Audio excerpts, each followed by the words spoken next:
que Él quiere de nosotros, cómo quiere que vivamos, cómo quiere que seamos, cómo quiere que seamos concretamente como esos discípulos suyos.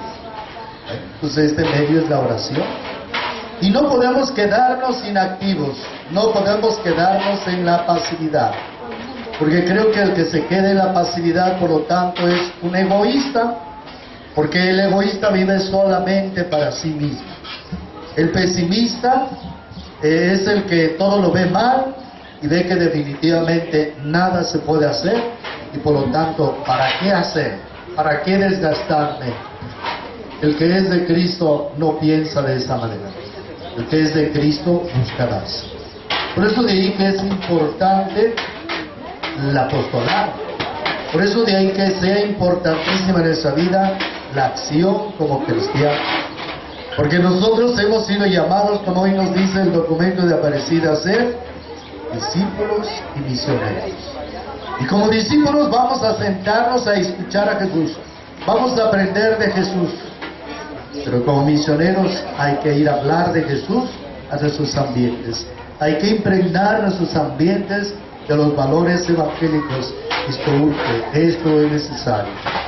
Yo creo que, pues, definitivamente no es nada desconocido para nosotros el ambiente que vivimos. Un ambiente de violencia, un ambiente, por lo tanto, de desconfianza, de temores, un ambiente en el que hay indiferencia hacia las cosas de Dios, un ambiente en el que pues se respira una gran cantidad de injusticia, de mentira, de vanidad, de materialismo, etcétera, etcétera, etcétera.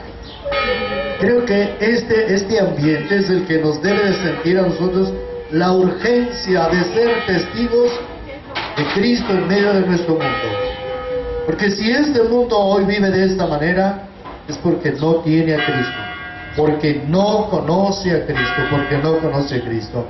Y ya dice San Pablo, ¿cómo van a conocer, cómo van a saber de Cristo si no hay quien les hable de Él?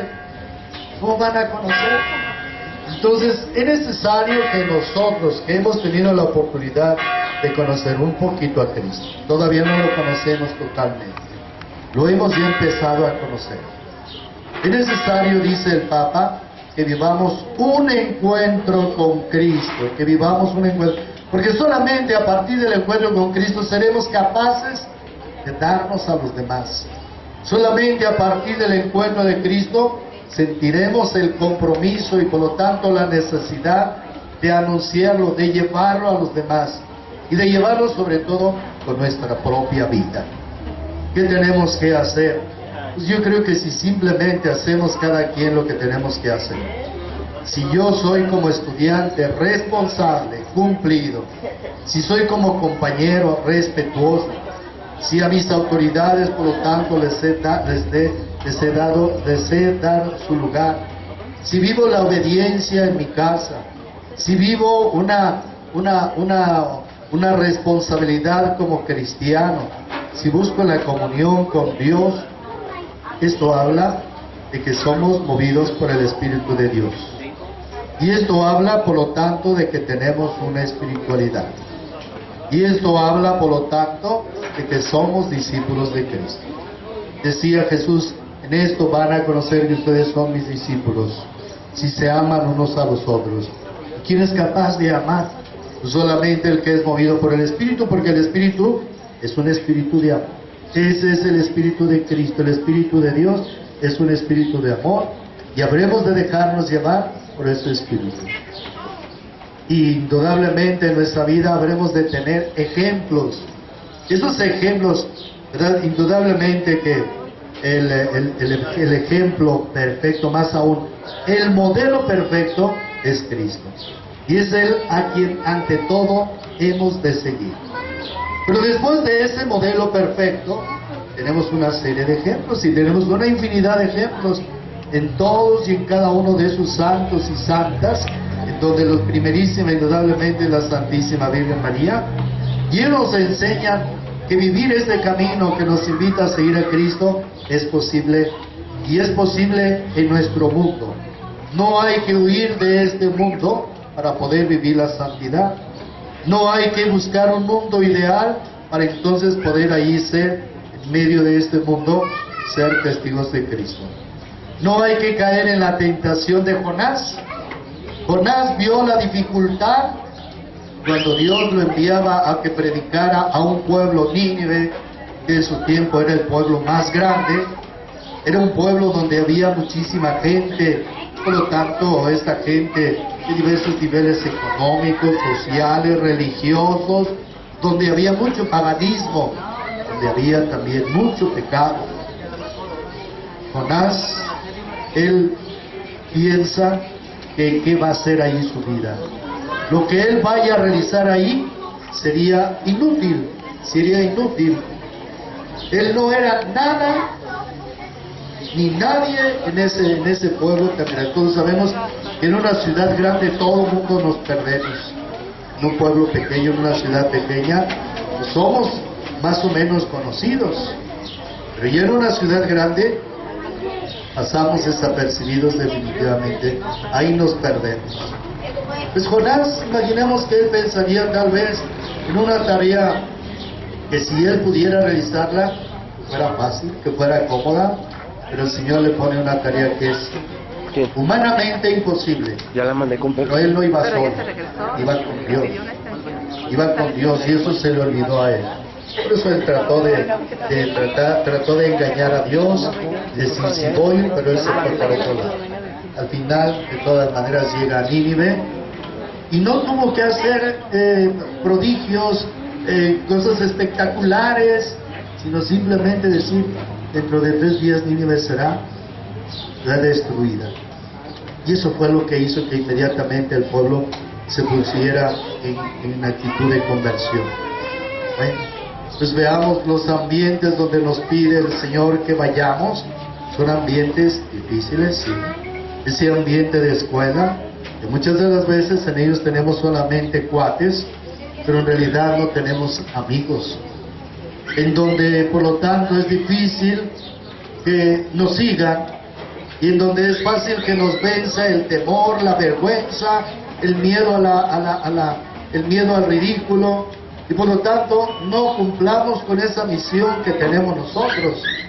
Recordemos que cuando salimos del encuentro, Cristo nos dijo: cuento contigo, yo cuento contigo. Y nosotros dijimos: claro que sí, Señor, y yo con tu gracia. Pero se nos olvida que la gracia de Dios está con nosotros, y entonces, ¿verdad?, nos olvidamos de ese compromiso que tenemos. El día de mañana vamos a escuchar este pasaje de la transfiguración, en donde Cristo hace esto. ¿Con qué finalidad? Para convencer a sus apóstoles de que lo que Él les había dicho era verdad. Él les había dicho: miren, es necesario que padezca, que sufra. Anteriormente Él les había preguntado quién era, y le dijeron, pues Pedro le dijo: tú eres el Mesías. Sí, sí soy el Mesías, pero este Mesías va a padecer, este Mesías va a morir, este Mesías va a sufrir, y esto ya no les gustó. Pero cuando después Pedro experimenta lo que es la gloria, dice al Señor: Señor, ¿por qué no nos quedamos mejor aquí? Aquí estamos muy bien. Esa es la tentación de buscar vivir en un mundo ideal, en un mundo en que no tengamos nada que hacer. Creo que esto no nos llevará a desarrollar nuestras capacidades, nuestras virtudes. Creo que esto nos llevará a un mundo en donde Dios todo lo hace, y nosotros ya no tenemos que hacer. Y entonces cada uno de nosotros seríamos gente inútil, gente que no desarrollaríamos capacidades, ni cualidades, ni virtudes. Y entonces, ¿cómo obtener la felicidad? Creo que la felicidad no se logra sin hacer nada. La felicidad se logra cuando hay esfuerzo y cuando hay deseo. José, un hombre sencillo, humilde, callado, un hombre que con su vida supo dar testimonio de Dios a los demás. Y tenemos en San José un gran ejemplo a seguir. Como podemos ver, San José no anduvo de milagrero. San José no hubo cosas espectaculares. José se dedicó a su trabajo, ser carpintero. Cuando se preguntaba acerca de Jesús, que de quién era, de dónde venía, si es el hijo del carpintero. Un hombre que era conocido solamente como un artesano y hasta ahí. Porque quizás mucha gente lo habría empleado, pero era conocido solamente por eso. Pero no se descubrió lo que había dentro de Jesús. Un hombre justo, un hombre santo, un hombre de Dios, un hombre prudente, un hombre sabio, un hombre de oración, un hombre lleno de virtud. Y un hombre que por lo tanto merece de ahí nuestra veneración. Y por lo tanto de ahí que lo tengamos como ese ejemplo a seguir y que podamos vivir con esa seguridad de que si nos dejamos llevar por San José, por alguna de esas virtudes que él vivió, con toda seguridad que vamos a llegar a Cristo. Con toda seguridad que vamos a ser testigos de Cristo en medio del mundo, con toda seguridad. No es necesario que vivamos todas las virtudes de José, con una que vivamos, creo que esa es la mejor manera como nosotros podremos venerar a José. San José, creo que sí ha sido puesto como patrono para nuestro movimiento, es por el papel que él desempeñó con Jesús, como ese padre putativo de Jesús, ese padre que cumplió con su obligación, ese padre que llevó a Jesús. Pudiéramos nosotros imaginamos qué habría sido de Jesús si no hubiera tenido un padre como José, que hubiera tenido un padre irresponsable, un padre alejado de Dios, un padre que no se preocupó por la educación de su hijo. ¿Qué habría pasado? ¿Qué habría sido sucedido de Jesús? Eso es pensar en el mundo de los posibles. Pero imaginemos que si así hubiera sido, a lo mejor Jesús se hubiera desviado del camino. La persona de Jesús indudablemente que influyó en la persona de Jesús como verdadero hombre que era. Cristo sí era verdadero Dios, pero también verdadero hombre. Como verdadero hombre necesitaba también un ejemplo a seguir. Y como todos nosotros, siempre el primer ejemplo que tenemos en nuestra vida son nuestros padres. Esos son los primeros ejemplos a seguir. Queremos ser como ellos, queremos actuar como ellos, nos comportamos muchas veces con ellos, sobre todo en los primeros años. Después ya se va alejando uno y va buscando otro tipo de modelos a seguir, ¿verdad? De ídolos, como los llamamos por ahí. Pero en un principio es el Padre el ejemplo. Ustedes en nuestro movimiento dedicado a la atención de los adolescentes, pues todavía necesita muchísima atención, dedicación de parte de los padres. Hoy a esta etapa ustedes han logrado alcanzar ciertas cosas, han logrado algo de esa madurez humana que puede haber en la persona, apenas empieza. Y de por sí el hombre siempre necesitamos ser dirigidos. Por eso, ¿verdad? De ahí que Jesús dijera: Padre, te doy gracias, porque por esto se lo dices a la gente sencilla, a la gente humilde, a la gente que cree, que no sabe, que no puede, que siempre siente necesidad de aprender, de conocer de los demás, y que no necesita, ¿verdad?, de gente muy preparada para entonces de esa sí aprender, sino que aprende también, por lo tanto, del sencillo, del humilde, del pobre, que siempre tiene necesidad de aprender. Te doy gracias, pues, Padre del cielo. Pues bien, creo que también otra de las cosas en las cuales el Señor Jesús nos enseña es cuando dice: ¿de quién es el reino de los cielos? Pues de los que son como los niños. O sea, los niños se dejan conducir, se dejan llevar. Y el niño, ¿verdad?, pues si no es por su padre, no hace, no va. ¿Por qué? Porque necesita de su padre. Y él siempre confía en él, por eso se deja llevar. Bueno, pues veamos que esta necesidad de aprendizaje es mayor ciertamente en la infancia, pero si es nuestra adolescencia, la juventud, la adultez, siempre necesitamos aprender de los demás. Siempre debemos de vivir en esa atención para aprender, aún del que pensamos que nada nos puede enseñar, de él podemos aprender. José, indudablemente que en esto nos da ejemplo. Él vivió atento sobre todo al Señor, y esto nos habla cuando él pensando en dejar a María por su estado, él le bastó que a través de un sueño, hablándole al Señor, él dijo, esta es la voluntad del Señor y hago la voluntad del Señor. Y José siempre se dejó conducir por el Señor, por eso es grande San José, por eso es grande. Y en el mundo, ¿verdad? En este mundo actual, si hoy queremos ser grandes, dejémonos llegar por aquel que es la perfección, dejémonos llevar por el Señor. Pues que de José aprendamos no solamente a venerarle, a rezarle, sino que de José aprendamos sus virtudes y como él vivamos en ese camino a la perfección de la santidad y viene la humildad. Y que con esa vida de humildad y sencillez, de responsabilidad, sepamos hablar de ese Dios que es, ¿verdad?, nuestra vida y de ese Cristo que es el camino.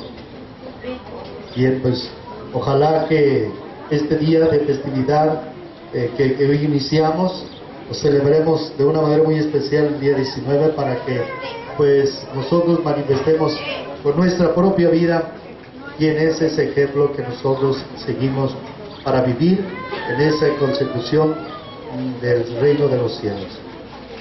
Pues bien, vamos en este momento a lo que continúa.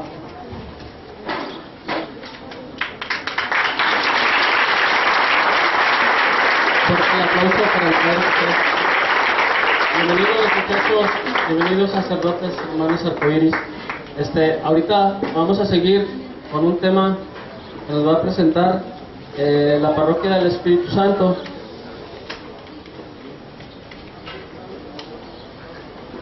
Bueno, mi nombre es Belén, soy de la Parroquia del Espíritu Santo de León y ahí me tocó pues presentarles el tema del Señor San José. Bueno, ya el Padre nos dio una introducción de lo que pues fue la vida del Señor San José.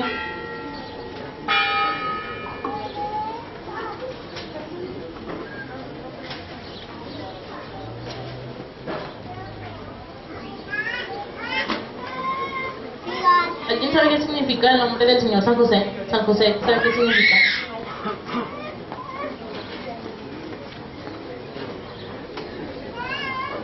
No, nadie tiene idea de qué significa. Bueno, San José es el esposo de la Virgen María y padre virginal de Jesús. El nombre de José significa en hebreo, Dios añadirá. Dios añade a la vida santa de lo que cumple su voluntad. Lo importante, lo que da su valor a todo lo divino. Eso es lo que significa en hebreo. Pues el Señor San José es un modelo para todos nosotros, tanto para papás como matrimonios, incluso nosotros como hijos, adolescentes. Es modelo de padre y esposo, patrono de la Iglesia Universal de los Trabajadores, de infinidad de comunidades religiosas y de la buena muerte. ¿A él saben qué tarea fue la que se le encomendó? ¿Cuál fue su tarea principal de él?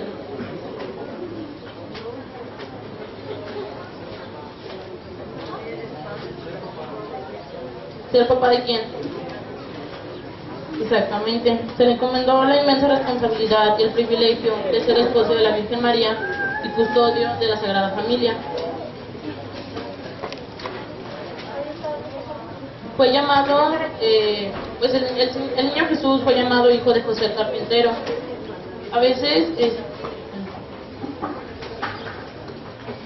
pues la influencia que tuvo José en el niño Jesús fue demasiada, tanto en su desarrollo humano como en su desarrollo espiritual. Y también hubo una perfecta unión entre pues María y él, que fue, yo creo que el matrimonio perfecto, y no creo que haya otro igual a él. Y ahí pues se desprenden muchísimas cosas, tanto de matrimonio como un ejemplo de familia, de lo que es realmente una familia. ¿Saben cómo también se le conoce? ¿El santo de qué?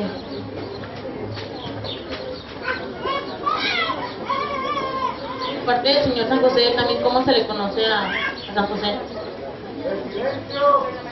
Exactamente, el santo del silencio.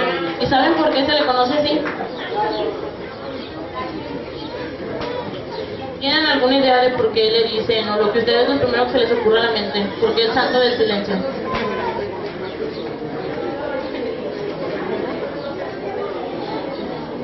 ¿Cómo?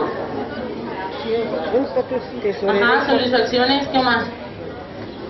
¿Por qué no vino la muchacha? No, pues, no, eso Necesito que me recuerden que otras ¿qué más es? ya me dieron Claro, dinero de este de las lado, aportaciones de cada para mes. ustedes, ¿o qué significa Porque el los tengo que se le llame el registrados, pero no santo me del acuerdo de las silencio? otras. A ver, me recuerdan ustedes. Ahorita no.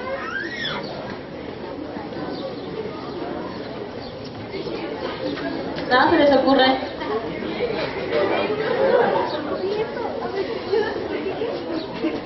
Bueno, dice, quizás Dios ha permitido que de tan grande amigo del Señor no se conozca ninguna palabra, para enseñarnos a amar también a nosotros en silencio. San José, patrono de la vida interior, enséñanos a orar y a sufrir y a callar. San José fue un escogido de Dios desde el principio, recibió la gracia de discernir los mandatos del Señor. Él pues no se quejaba de la misión que le tocó a él. Él simplemente obedecía pues las órdenes, como dice, los mandatos del Señor. Él nunca se anduvo quejando pues de que porque a él, sino simplemente pues llevó su vida en silencio, como lo hizo nuestra Madre Santísima. Es un caso excepcional en la Biblia, un santo al que no se le escucha ni una sola palabra. No se halla sino, no es que haya sido uno de esos seres que no habla nada, pero seguramente fue un hombre que cumplió aquel mandato, el profeta antiguo, sean pocas sus palabras. A veces yo creo que importan más las acciones que las palabras. San Mateo nos dice que fue llamado San José el hijo de Jacob y su padre era Elí. Pues se dicen muchas cosas.